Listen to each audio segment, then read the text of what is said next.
নমস্কার বন্ধুরা, Shampa daily blog চ্যানেলে তোমাদের সবাইকে জানাচ্ছি অনেক অনেক শুভেচ্ছা। দুপুরের খাওয়া দাওয়া কমপ্লিট করে চলে এসেছি একটু জমিতে হাঁটাহাঁটি করার জন্য। আজকে কিন্তু তেমন একটা বেশি গরম নেই, মেঘলা আকাশ, ঠান্ডা বাতাস, সব কিছু মিলিয়ে আজকের পরিবেশটা কিন্তু সত্যিই অসাধারণ। তো খাওয়া দাওয়া করার পরে যেহেতু তেমন আর কোনো কাজ থাকে না, হাতে হাতে চলে এসেছি জমিতে। অনেক দিন হলো তোমাদের সাথে ব্লগগুলো রেগুলার দিতে পারছি না, সেটা হচ্ছে অসুস্থতার কারণে। বেশ কিছু দিন ধরেই আমি অনেক বেশি অসুস্থ। তোমরা তো আমার গত ব্লগে দেখেছো যে ডাক্তারের কাছে গিয়েছি, ডাক্তার অনেকগুলো টেস্ট দিয়েছিল, সেই টেস্টের রিপোর্টও চলে এসেছে। তো টেস্টের রিপোর্টে অনেকগুলো প্রবলেমও ধরা পড়েছে। প্রবলেমগুলোর মধ্যে সবথেকে বেশি যেই প্রবলেমটা সেটা হচ্ছে বাতের পরিমাণটা শরীরে একটু বেশি পেয়েছে। বাতের পরিমাণ বা গিটে গিটে যে আমার ব্যথা হচ্ছে জয়েন্টে জয়েন্টে, এই বাতের জন্যই হচ্ছে। এই ব্যথাটা তোমার 5 দিন 7 দিন অন্তর অন্তর ব্যথা হয়, এমন পরিমাণে ব্যথা হয় যে আমার হাঁটা চলা করতে অসুবিধা হয়। এই যে বেশ কিছুদিন আগে 3 থেকে 4 দিন আগে এতটাই ব্যথা হয়েছিল যে নিজের ড্রেসটাও নিচে পাল্টাতে পারছিলাম না। তারপর একা একা স্নান করা বলো, কোনো কাজই করতে পারছিলাম না। তোমাদের দাদার সাহায্য নিয়ে এই কাজগুলো আমাকে করতে হয়েছে। ডান হাত পুরো লক হয়ে গিয়েছিল, একদমই নাড়াচাড়া করাতে পারছিলাম না, এই অবস্থা। তো যাই হোক, শ্বশুরবাড়ি এসেছি, এই অবস্থা নিয়েই টুকটাক কাজ তো করতে হবে। শ্বশুরবাড়ি আসলে তো কাজ করতেই হয় টুকটাক। তো তোমরা অনেকেই বলবে যে অসুস্থ শরীর নিয়ে তাহলে কেন এসেছি। আসলে আমার এবার আসার ইচ্ছে ছিল না, কিন্তু তোমাদের দাদা অনেক বেশি মন খারাপ করে, বলে যে তুমি বাড়িতে না গেলে একা একা ভালো লাগে না। তো স্বামীর মন রক্ষা করার জন্য শ্বশুরবাড়িতে এসেছি। আর এখন যে তোমাদের সাথে কথা বলছি, ব্লগ করছি, এখনও কিন্তু আমার ডান হাতের ব্যথাটা কমেনি, এখনও গিটে গিটে ব্যথা হচ্ছে, হাতটা নাড়াতে এখনও কষ্ট হচ্ছে। তো 4-5 দিন হলো ওষুধ খাচ্ছি, হয়তো একটু সময় লাগবে সারতে। ডাক্তার 2 মাসের ওষুধ দিয়েছে, 2 মাস পরে আবার যেতে বলেছে রিপোর্ট নিয়ে। তো আকাশটা আজকে ভীষণ রকমেরই মেঘলা, তাড়াতাড়ি আজকে কাজগুলো সারতে হবে। বিকেলবেলা আবার একটু বাজারে যাব, বাজারে একটু কাজও আছে, খুবই দরকারি কাজ। তো খাওয়া দাওয়া করেছি, তেমন একটা কাজ নেই, যার কারণে তোমাদের সাথে এসে একটু গল্প করতে পারছি। দেখি বিকেলবেলা আবার হয়তো রুটি টুটি বানাতে হবে। তো যাই, বাড়িতে যাই, বাড়িতে গিয়ে একটু বিশ্রাম নিয়ে তারপরে হচ্ছে আবার তোমাদের সাথে ব্লগটা নিয়ে হাজির হচ্ছি। জমি থেকে এসে বেশ কিছুক্ষণ রেস্ট নিয়েছি, এখন হচ্ছে রুটি বানাতে বসে গেছি। ঘড়িতে বাজে হচ্ছে 3:30। তো বিকেলবেলা করে একটু বাজারে যাব, খুবই গুরুত্বপূর্ণ একটা কাজ আছে, আজকে বাজারে যেতেই হবে। কালকে এসেছি শ্বশুরবাড়ি, গতকাল এসে রুটি বানিয়েছিলাম রাতের বেলা, গ্যাসে বানিয়েছিলাম। আর আজকে হচ্ছে আবার আমার শাশুড়ি চুলাতে এসেছে, চুলাতে রুটিগুলো সেকে দিচ্ছে, আর আমি হচ্ছে রুটিগুলো বেলে দিচ্ছি। হাতে প্রচুর ব্যথা করছিল, তারপরও বেলে দিচ্ছিলাম। কিছু করার নেই, করতেই হবে। আমার শাশুড়িও অসুস্থ, দুজনেই অসুস্থ। তো দুজনে মিলে টিলে সংসারের কাজগুলো করছি, সেও যতটুকু পারছে করছে, আমিও যতটুকু পারছি করছি, সব কিছু মিলিয়ে টিলিয়ে। ঢাকাতেও কিন্তু আমি রাতের বেলা বা সকালবেলা করে রুটি খাওয়ার চেষ্টা করি। রুটি আসলে সেভাবে আগে না খেতে পারতাম না, রুটি খেলে প্রচুর আমার বুক গলা জ্বলতো, গ্যাস্ট্রিকের সমস্যা হতো, কিন্তু এখন খেতে খেতে সেটা আমার অভ্যাস হয়ে গেছে। আর বানাতে বানাতে অভ্যস্ত বলে খুব আর একটা বেশি এখন অসুবিধা হয় না। মা হচ্ছে রুটিগুলো সেকে দিচ্ছে। আজকে তোমাদের সাথে আমাদের বাড়ির কাঁঠাল শেয়ার করব। আমাদের বাড়িতে কিন্তু 4-5টা কাঁঠাল গাছ আছে, আর প্রত্যেকটা কাঁঠাল গাছেই কম বেশি কাঁঠাল হয়েছে। গ্রামের বাড়িটা বেশ বড়, গাছ টাছ বেশি, ফলের গাছ, তারপরে মোটামুটি নানা ধরনের গাছ টাছ আছে, যেই কারণে খড়ি টড়ি খুব একটা কিনতে হয় না। আর সবজি টবজিও তেমন একটা কিনে খেতে হয় না, কারণ বাড়ির চারপাশে আমার শ্বশুর শাশুড়ি যেই পরিমাণে সবজি লাগায়, তাদের আর সবজি কিনে খাওয়ারও কোনো প্রয়োজন হয় না। আমরা যাচ্ছি একটু বাজারের দিকে, সাথে শশী, এই যে উৎসর বাবা, উৎস, সবাই মিলে এখন যাচ্ছি। তো সন্ধ্যা হয়েই যাচ্ছে, আর খুব একটা বেশি বেলা নেই। সংসারের টুকটাক যাবতীয় একটু হালকা পাতলা কাজ ছিল, সেগুলোকে কমপ্লিট করে এখন হচ্ছে একটু বাজারে যাচ্ছি। একটু দরকারি কাজ আছে, সেজন্য সবাই মিলে যাচ্ছি। রুটি টুটি বানালাম। আর ইদানিং হচ্ছে রাতের বেলা কেন জানি ভাত খেতে একেবারেই ইচ্ছে করে না, আর তাছাড়াও শরীরটা একেবারেই ভালো যাচ্ছে না বেশ কিছুদিন ধরে। তো যার কারণে আর দিনবেলা ভাত খেতে চাচ্ছি না। শ্বশুরবাড়িতে এসেছি, তো কালকেও রুটি বানিয়েছি, আর আমার মানে প্রচণ্ড হাতে ব্যথা নিয়ে বানিয়েছি কালকে। মানে শরীর অসুস্থ হচ্ছে আমার প্রচুর, আর হাঁটতে পায়ে বিভিন্ন জায়গায় গিটে গিটে প্রচুর ব্যথা হয়। তো সেজন্য ডাক্তারও দেখানো হয়েছে, আমার সামনের ব্লগে সেগুলো আছে। আর সে ব্যথার জন্যই হচ্ছে অনেকে বলছে যে 3 বেলা ভাত খাওয়ার দরকার নেই, অন্তত রাতের বেলাটা যাতে রুটি খাই। তো কালকে এই ব্যথা নিয়ে রুটি বানিয়েছি। আজকে মাকে বললাম যে আজকেও রুটি খাবো।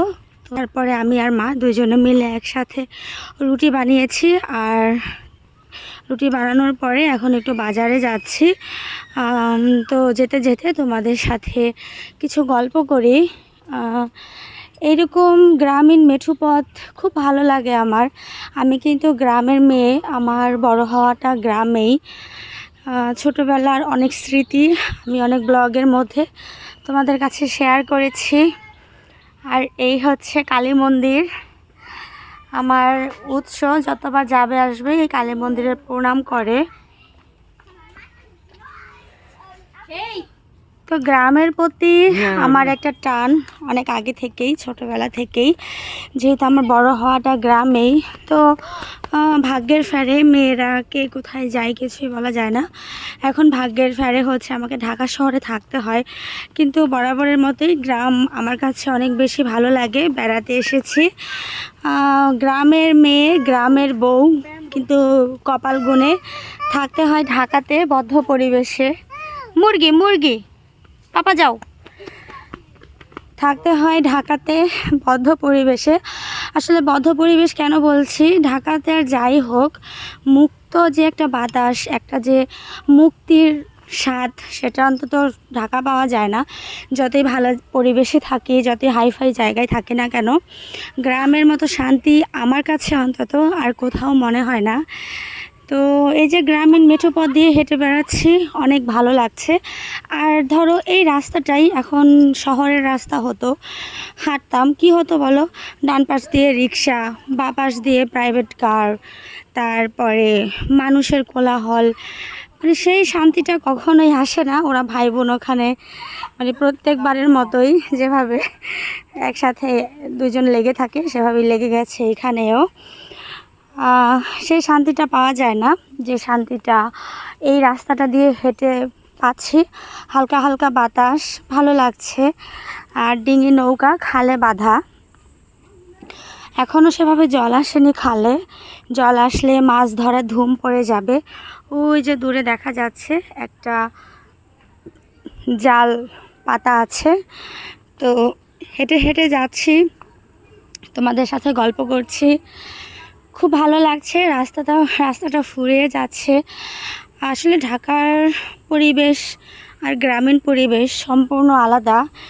তো অনেকের কাছে হয়তো শহর ভালো লাগে গ্রামের চাইতে, কারো কাছে গ্রামটাই বেশি ভালো লাগে শহরের চাইতে, কিন্তু আমার কাছে শহরের চাইতে গ্রামটাই বেশি ভালো লাগে।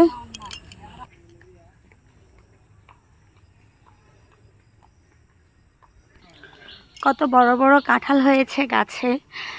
ছোটোবেলাতে জানো তো, আমাদের বাড়িতে বড় বড় 2টা উঠান ছিল। আমরা একটাকে বলতাম ভিতর বাড়ি, আর একটা বলতাম বাহির বাড়ি। তো বাহির বাড়ির যে উঠানটা, সেই উঠানটা অনেক বড় ছিল, ভিতর বাড়ির উঠানটা অনেক বড় ছিল। আমরা বাড়িতে ছোট ছোট ছেলে মেয়ে মিলিয়ে 14-15 জনের মতো ছিলাম। এই যে এই বিকেলবেলাটা কোনো দিনই বলতে পারবো না বই নিয়ে বসেছি কিভাবে, বা টিউশনি ক্লাস যেগুলো হয়, টিউশনি ক্লাসে থেকেছি কিভাবে। এই বিকেলবেলাটা সবসময় আমরা পার করতাম খেলে। কি খেলতাম? দায়রা খেলতাম, টুক পলান্তি খেলতাম, একজন হচ্ছে গুনতো আর বাকিরা সবাই পলাতো। তারপরে কুতকুত খেলতাম, গোল্লা ছুট খেলতাম, বউচি খেলতাম, ইচিং বিচিং খেলতাম। তো এখনকার দিনের বাচ্চারা তো এই ধরনের খেলার নাম জানেই না, বলতেই পারবে না। আর এসব খেলার নিয়ম তো আরও দূরের কথা। এখনকার দিনের ছোট ছোট বাচ্চারা মোবাইলে সম্পূর্ণ আসক্ত। আমার এই যে ছোট্ট উৎস, 3 বছর 3.5 বছর বয়স হলো, সেও এখন মোবাইল সম্পর্কে সব পারে। ইউটিউব বলো, তারপরে টিকটক বলো, ফেসবুক বলো, মানে কোথায় কিভাবে কি করতে হবে ও সবটা পারে। তো আমরা যেভাবে আমাদের শৈশবটাকে কাটিয়েছি, ওরা কিন্তু সেভাবে পারে না ওদের শৈশবটাকে কাটাতে। ওরা হচ্ছে ঘরবন্দি হয়ে গেছে। আর কী বা করবে, ঢাকা শহরে যারা থাকি আমরা, খেলার মাঠ নেই, তারপরে কোনো কারো প্রতি কারো বিশ্বাস নেই। আমি আমার বাচ্চাকে কার সাথে খেলতে দিব বলো, যদি আমার বাচ্চার কোনো ক্ষতি হয়ে যায়? তারপরে আমি আমার বাচ্চাকে রেখে কিভাবে নিশ্চিন্তে থাকবো? কিভাবে বুঝবো যে হ্যাঁ আমার ছেলে তো ওইখানে আছে, খেলছে, আমি নিশ্চিন্তে কাজ করছি? সেই নিশ্চিন্তটা হওয়া যায় না। আসলে ঢাকার শহরে আমরা তো কেউ কাউকে চিনি না, বিশ্বাসের জায়গাটা খুবই দুর্বল, নিজের পরিচিত জন ছাড়া। তো সেভাবে তো আর কেউ কাউকে বিশ্বাস করতে পারি না। কিন্তু গ্রামে না, মানুষের মধ্যে মানুষের একটা বন্ধন থাকে, খুব শক্ত একটা বন্ধন থাকে। তো যেই কোনো কিছুতে বলো, বিশ্বাসটা তৈরি হয়ে যায়। এই যেমন ধরো মায়েরা রান্না করছে, বাচ্চা হয়তো পাশের বাড়ি গিয়ে খেলছে, তো মা জানে যে না আমার বাচ্চাটা পাশের বাড়ি গিয়ে খেলছে, সে তো ভালো আছে।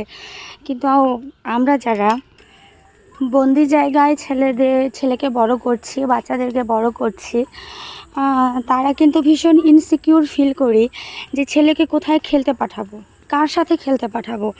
আমার বাচ্চাটার কোনো যদি ক্ষতি হয়ে যায়, বা আমার বাচ্চাটাকে যদি কেউ নিয়ে যায় চুরি করে, মানে নানান ধরনের ইনসিকিউর ফিল করি, যার কারণে খুব ইচ্ছে থাকার পরেও আসলে বাচ্চাকে সেই একটা সুস্থ পরিবেশ দিতে পারি না। যার কারণে খুব বেশি আমার বাচ্চাটা মোবাইলের প্রতি আসক্ত। শুধু আমার বাচ্চা না, সব বাচ্চারাই। এই বটগাছটা অনেক পুরাতন। তো যাই হোক, বটগাছটার নিচ দিয়ে যাচ্ছি। এই বটগাছের গোড়াতে একটা পূজাও হয়। আর হাতে হাতে তোমাদের সাথে তো অনেক গল্পই করে ফেললাম। আসলে উৎসর বড় হওয়াটা আমাদের বড় হওয়ার থেকে অনেক পার্থক্য। কি বাবা, যাও পাপা যাও। এগুলো ছাগল, ছাগল। যাও পাপা চলে গেল, যাও। হ্যাঁ ছাগল, যাও যাও যাও যাও যাও। আর আমার উৎস গ্রামে আসলে পরে ভীষণ খুশি হয়, খোলামেলা পরিবেশ পাই তো অনেক বেশি খুশি হয়, অনেক বেশি আনন্দে থাকে। তো তোমাদের সাথে অনেক গল্প করছি আর হেঁটে হেঁটে কথা বলছি বলে একটু হাঁপাচ্ছি। তো যাই হোক, এতটুকু একটু ম্যানেজ করেই নিও। আর তোমাদেরও আশা করছি ভালো লাগছে এই গ্রামীণ পরিবেশ। সবারই ভালো লাগে, বিশেষ করে যারা প্রবাসে থাকে বা অনেক দিন গ্রামে আসা হয় না, বিভিন্ন কাজের চাপে গ্রামের বাইরে থাকে, ঢাকায় থাকে বা যে কোনো শহরে থাকে, তাদের কাছে হয়তো এই ব্লগগুলো অনেক ভালো লাগবে। গ্রামীণ এরকম মেঠো পথ দিয়ে হেঁটে হেঁটে যাচ্ছি, তোমাদের সাথে গল্প করছি, সেটাও নিশ্চয়ই অনেক বেশি ভালো লাগবে। তো অনেক বকর বকর করে ফেলেছি। আর এই হচ্ছে একটা বাঁশ গাছের ঝাড়, খুব ভালো লাগলো বাঁশ গাছের ঝাড়টা। বাঁশবাগানের মাথার উপর চাঁদ উঠেছে ওই, মাগো আমার শোলক বলার কাজলা দিদি কই, ছোটোবেলা কবিতা। বাঁশবাগানের মাথার উপর চাঁদ এখনও ওঠে। তো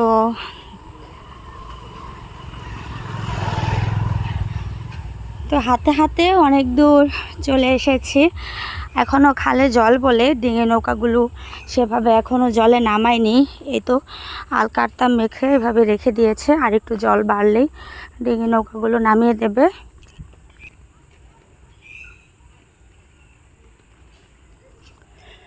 তো হাতে হাতে আর তোমাদের সাথে গল্প করতে করতে অনেকটা রাস্তায় চলে এসেছি।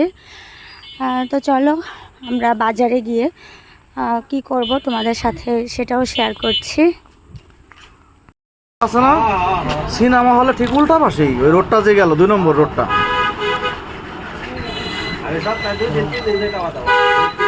হ্যাঁ ওই যে নাইমাই তো ওই যে রিং রোডে আধা বড় ঢুকে যায়। এই দেখেন শাখা বাঁধাইছিল বিয়ের মধ্যে বুঝছেন, করতেও পারে না।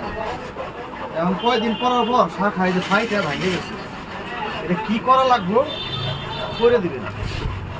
শাখা ফাইটে গেছে, শাখা ফেটে গেছে দেখেন, দেখলি বুঝবেন।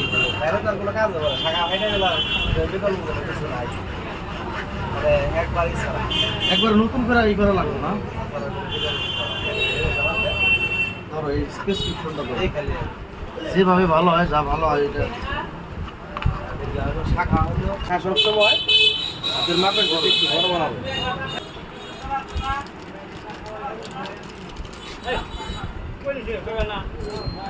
এটা ঠিক আছে না? যেভাবে দেখলাম যদি তোমার 8 দিলে থাকতো তাহলে তোমার 8 দিলে দিতাম, সবাইগুলো 8 দিলে দিতাম, থাকতো না, করতে পারতাম। তাহলে একবারে হয়ে গেছে। 8 দিলে থাকতো কোনটা? তেজ আছে না একটা, তেজটা হইলে বলতাম, তেজটা তো পুরোটাই আটকানো থাকে। এখন আমার তো স্বর্ণটা ভাঙ্গে নাই, বুঝলেন নাই। এখন আমি চাইতেছি এই ডিজাইনের এখন শাখার হইলো মধ্যে যদি শাখার মধ্যে বসানো ডিজাইন যায়। হবো, ঠিক হবো, কিন্তু ঝামেলা একটা হবে। সেটা হলো শাখা একবার একটা করে ব্যবহার করা যায় ওয়ান টাইম। সেটা হলে যে ফুটাগুলো একরেট মাপ নাই। বুঝলাম না।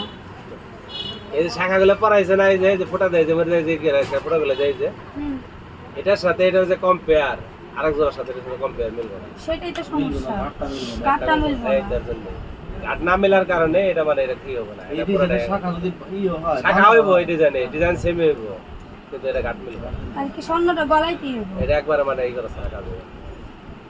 তাহলে যেভাবে ভালো এইভাবে করে দিন। এই নাম দাদা শাখা এই হলে পরে শাখার দরকার।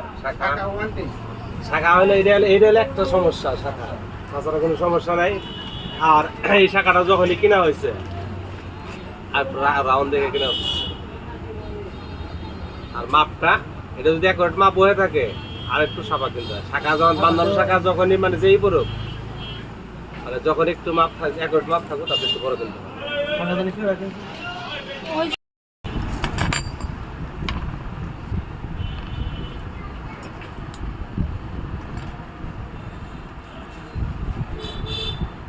তাহলে শাখা নিয়ে ই করে দিবেন না? শাখার উপর ডিপেন্ড করবো, ডিজাইনের উপর। এখানে ডিজাইন এই করলে মানে ওই শাখা মানে হ্যাঁ না, আমি ভাঙতে চাইছিলাম না কে, কারণ স্বর্ণটা গলাইলেই তো খাইট করবো স্বর্ণটার মধ্যে। হইব না, ওগুলা এমনি হইব না। এই জন্য হলো স্বর্ণটা আমি ভাঙতে চাইছিলাম না। কিন্তু এই যে বাইরের বিয়া দেখা আর এখন আর এমনি না করে রাখলে তো রইব না। 2 বছর ধরে এরকম হয়ে রয়েছে। 2 বছরের মধ্যে আর করার অনেকদিন হয়েছে। 2 বছর ধরে এখন বাইরের বিয়া লাগছে, বাইরের বিয়া লাগছে দেখা এখন আমি কই যে না, এবার ঠিক করতে দেওয়া উচিত।